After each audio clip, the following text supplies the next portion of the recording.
বিকেলের স্নিগ্ধ রাস্তা খাগড়াবাড়িয়া গ্রামের রাস্তাটি পিচ ঢালা। এর দুপাশে অনেক সারি সারি তাল গাছ এবং নানা ধরনের আরো গাছ আছে। একটু ফাঁকে তাকালেই দেখা যায় দুইটা বড় বড় বট গাছ দুইটা দেখতে অনেক বড় এবং গাছের ঢালপালা রাস্তার উপর এমন ভাবে ঢেলে আছে যে মনে হয় যেন সবুজ পাতার মেলা ধরেছে।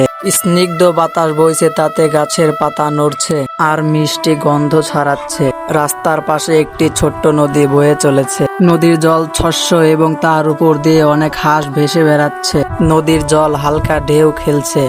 একদল হাঁস নদীর জলে ভাসছে। তারা কখনো একদল বেঁধে ঘুরছে, আবার কখনো ডুব দিয়ে খাবার খুঁজছে। হাঁসগুলোর কিচিরমিচির শব্দ আর নদীর জলের মৃদু কলকলানি যেন পরিবেশকে আরো জীবন্ত করে তুলেছে।